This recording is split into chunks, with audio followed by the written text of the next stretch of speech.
All right, so it's that time again. Welcome to everybody.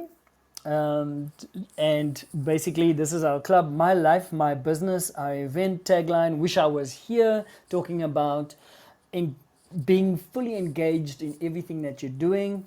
And we started with a bit of a theme several weeks ago where we just want to tap into the 16 days of activism. We started talking about women in leadership, specifically women of color in leadership. And I'm very excited to welcome Shanaz again, who's co-hosting with me.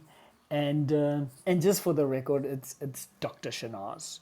And she's going to be taking us through a topic and continuing around levels of authority, specifically, and I want to just get this right. Maybe I should actually just leave it to Shanaz to introduce this topic properly. But I'm gonna just do my very level best here. Let's see. Shanaz is going to be talking about authority from a psychoanalytic perspective for leadership and especially for women. Anyway, welcome Shanaz. Over to you. Hi, Jacques. Thank you, yes, for that introduction also.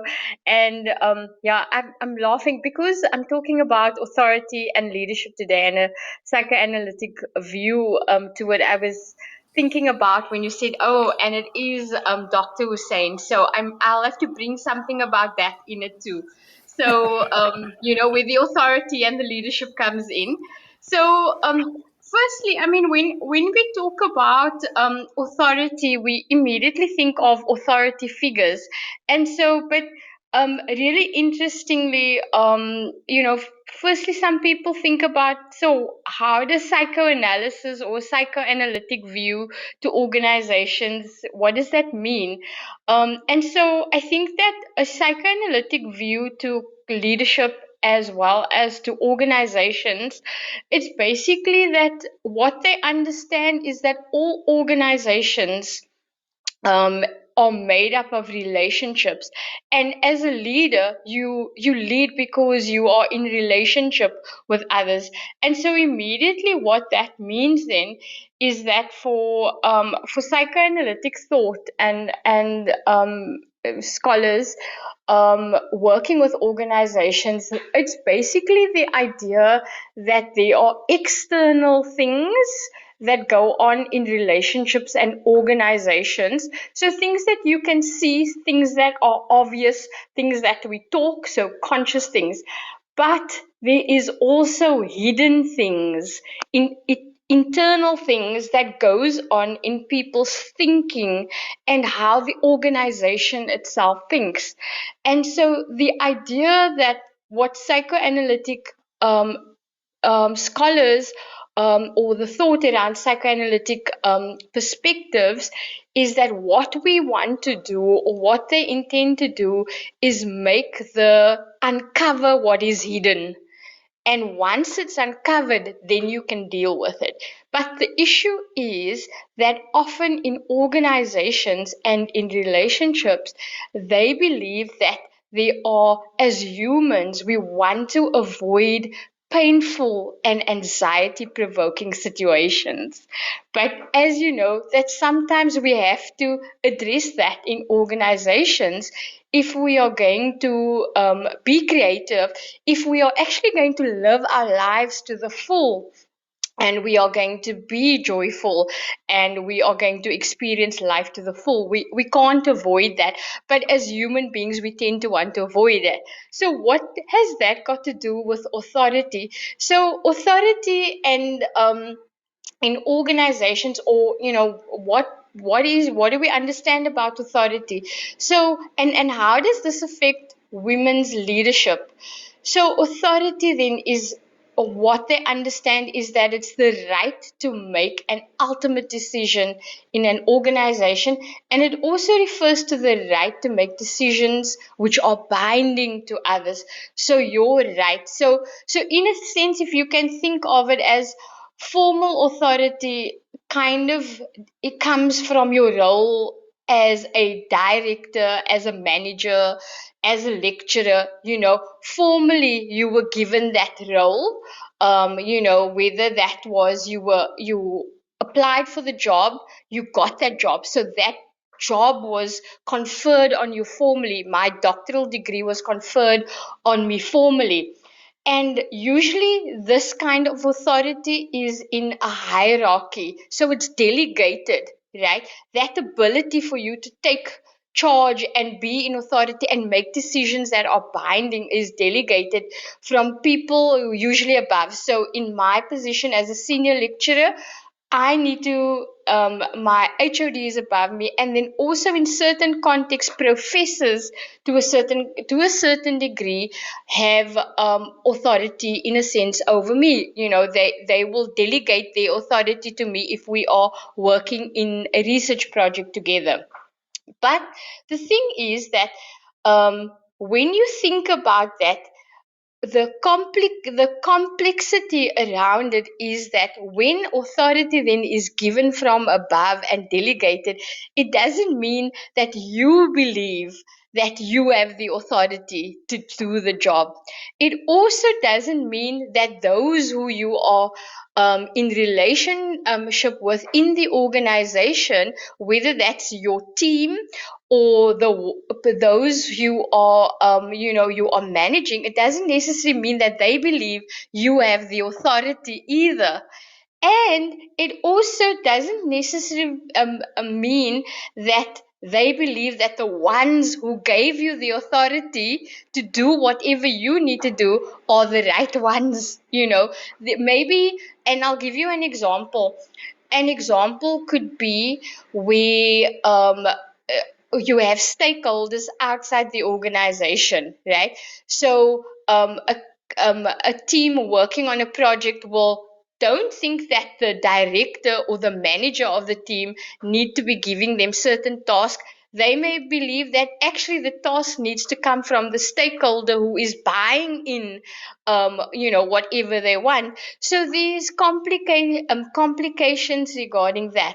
But what psychoanalytic theorists believe in terms of authority and being able to be your best is that you need to have authority from above. You need to have authority within and authority below. So what that means is that I need to be, my role and my authority needs to be approved, number one, from whoever is above me. So they need to delegate it to me. Then, as I need to believe also that I have the authority to carry out whatever I need to carry out in my role.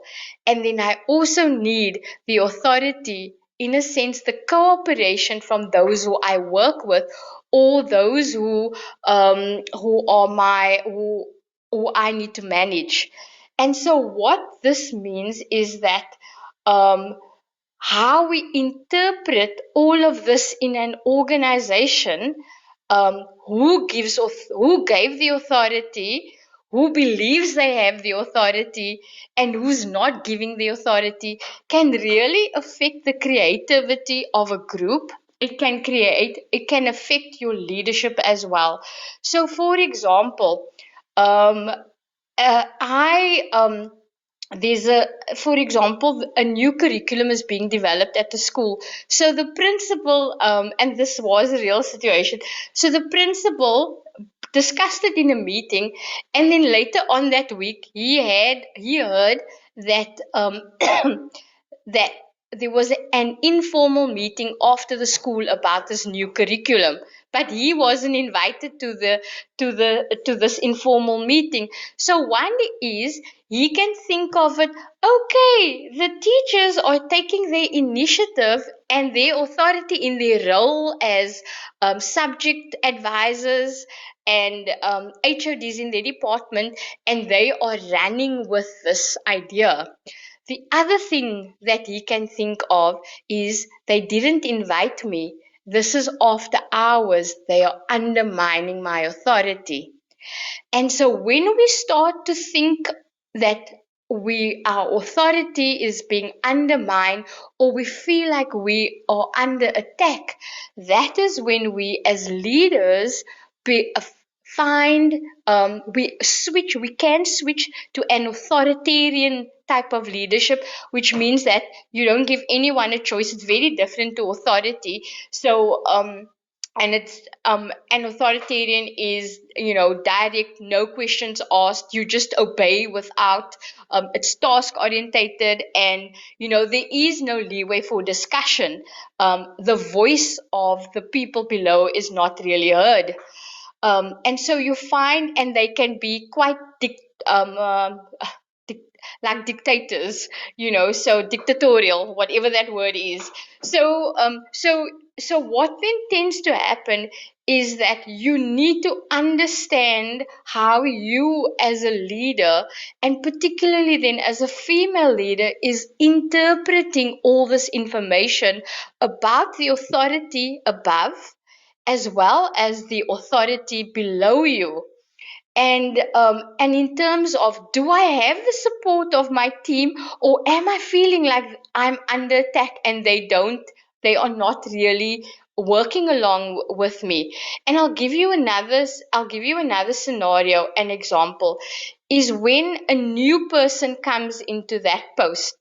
Often there is a in when a new person or a new leader comes into a position, you often have a lot of struggle for people to accept that leader, because possibly the people who needs to be the followers or the members of that group don't believe that the leader should have been in that position. They want the other one that was there previously, but they are now dealing with you. So if you again don't understand what is happening internally for the organization, as well as what is happening internally for you, then you will find yourself again thinking that you are under attack and thinking that you can't carry this role out. So what is the authority then within means? So the authority within a person is that you believe that you are able to take up your authority in your role and carry it out in your organization. So you don't have any, and why it's so um, important to think about this is, often as women, the issue comes in with self doubt. And this is so connected to the authority within.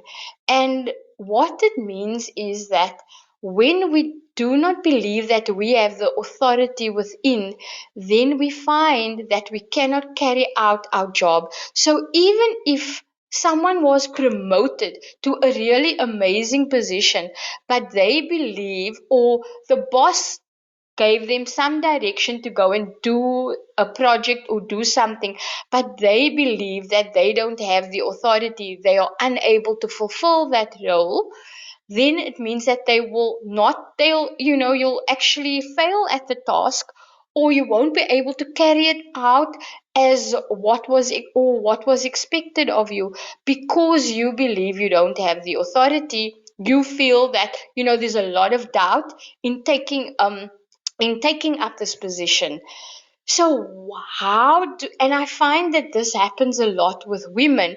They also say when people struggle with authority within, they are very reluctant to take up positions of, say, leadership or management, because of that um, internal conversation that they're having with themselves, or they're not even aware of that internal conversation that they're having about, I'm not able to do this. And where does this come from? So, what psychoanalytic theory believes is that, and this is just one view, there can be several views. So, their perspective is that it's really important to understand who are our internal authority figures. And often it's linked to our childhood authority figures. And so we go back to our parents, who, because they were the first authority figure. And what they want you to do is to be able to explore, how did you experience your father's authority? Was he an authoritarian who gave you no choice and your voice was never heard? Did he belittle you? Were you fearful of him? How did you experience your mom's authority? Was she just passive?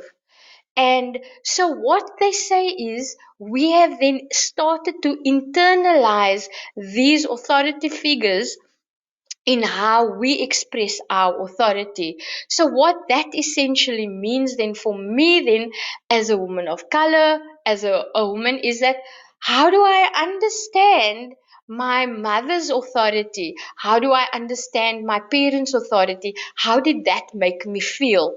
And it is about addressing then, so for me, my father was actually quite passive. He was not the authority figure in the house, because he was ill, and also because he was a nurturing figure in my life. My mother, on the other hand, was the authority figure in me. And what they talk about is, did you have good enough authority? And can you explore what that means? So, good enough authority means, as a child, that my mom allowed me to explore and do things, but she always challenged me, and she always ensured then that there were limits in place for me. I couldn't just do whatever I wanted to do. And so what that then means is that, for me, I am able to understand that, I'm able to believe that I have that authority because of the good enough authority figure that my mom was. As a female, I can then, I have no problem being a leader because my mom was that kind of person, and she had a lot of authority, and that I internalized. In fact, what she always believed was that, each of my siblings and I need to be, one of the ministers in government at some point. That is the kind of authority she allowed me to have. However, on the other hand, there were times that she was authoritarian with me, as in, I never had a voice and I feared her at times. And so, what I have realized is, I've taken some of that authority, the her sense of authority, both my mom and dad's, and when I exercise my authority as a female leader, those are the internal things that is happening to me. When, for example, my manager calls, I'm in charge of a particular department, and my manager arranges a meeting where I'm not there. So do I feel that, he is undermining my authority? Is it going to affect the students and the other lecturers who I need to lead in this project or in this department? Or do I feel, actually, that's okay, I can speak to him? It's not all bad. I'm not under attack here. My authority isn't being undermined. And we can only do that and get to that place. And I don't always get it right the first time, but we can only do that as women when we start to, unpack what mom's authority and dad's authority, or even the teacher's authority. Did that teacher make you feel like you were never going to be successful? And those are sometimes the figures that we have internalized as female leaders. And so sometimes it could mean that when there's a male boss, that we respond to them as if they were the fearful father figures. And that is why, because men are associated with that fatherly authoritarian figures, we then, without realizing, have internalized that into our workspaces. And so it's a real challenge then for us as women of color. But the important thing is, it's about unpacking how was authority, who were your authority figures in your childhood, and how does that, do you think it affects how you lead and how you exercise your authority, whether you are able to exercise your authority in the current role? Do you take up leadership positions or not? And so all of this goes around the idea that in our society, unfortunately, men are often seen as the ones who are able to exercise authority, and women are frowned upon when they exercise the authority, the assertiveness. And so this, yeah, this kind of opens up organizations, and it is really about what we want to do is to explore both the external world of the organization and the female leader, as well as the internal world. And yeah, that's a little bit of where I am. And so I'm going to leave it up to you, Jacques. I'm sure you have questions, or maybe there's comments from others in the group. Hi, Julia and Melissa.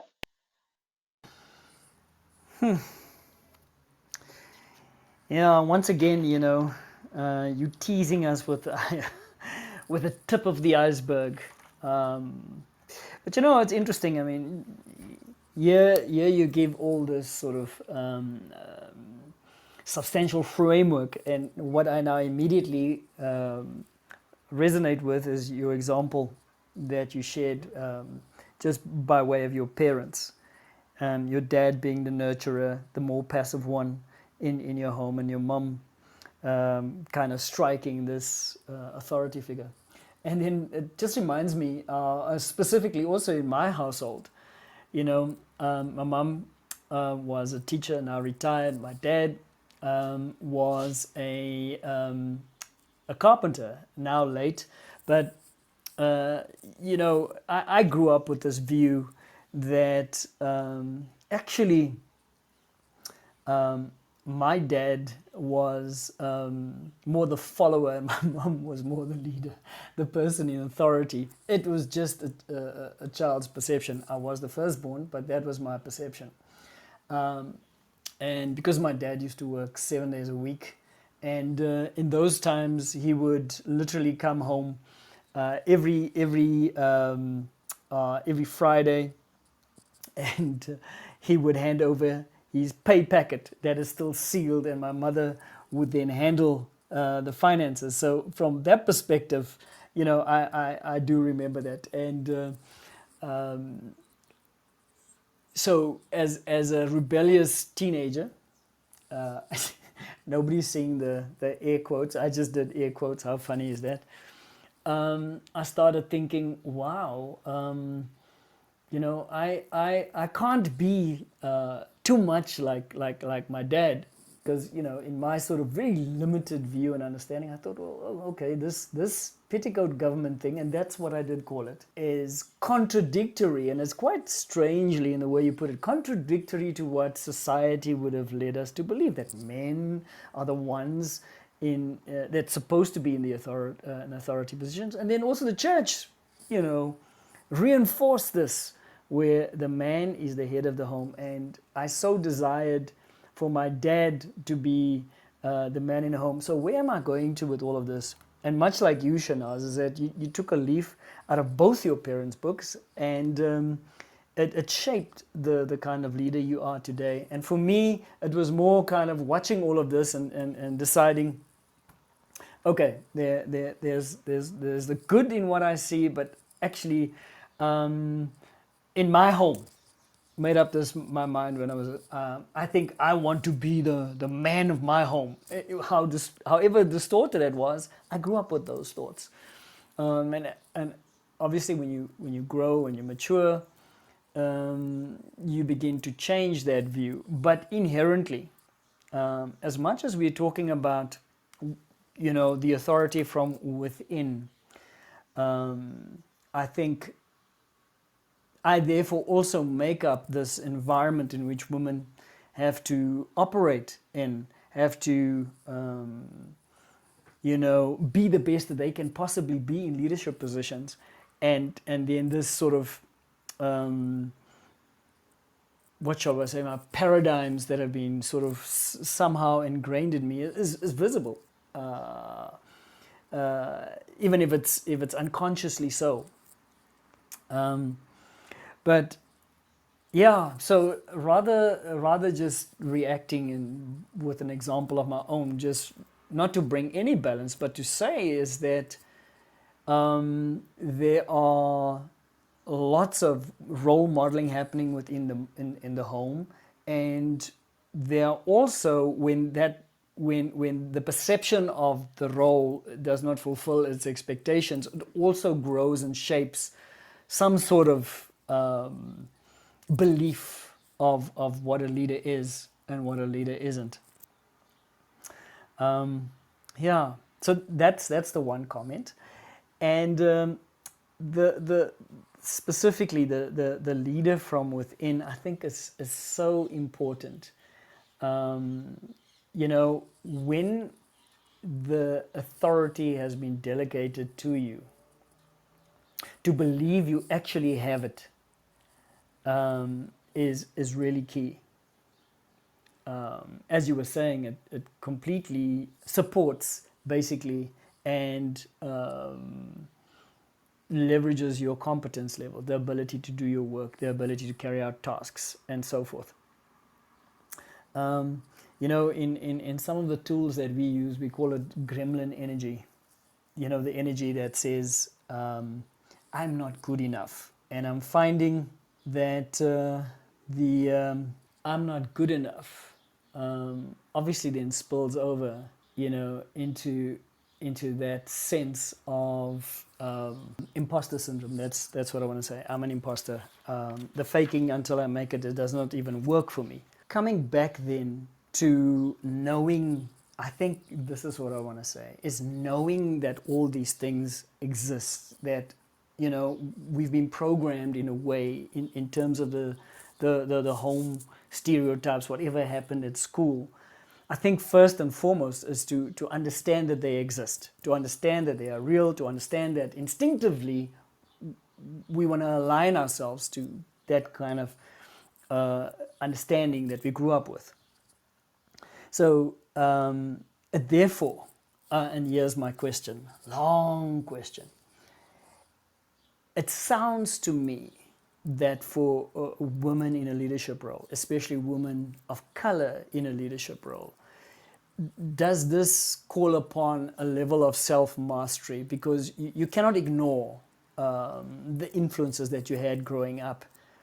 But is it a matter of mastering those impulses, reactions?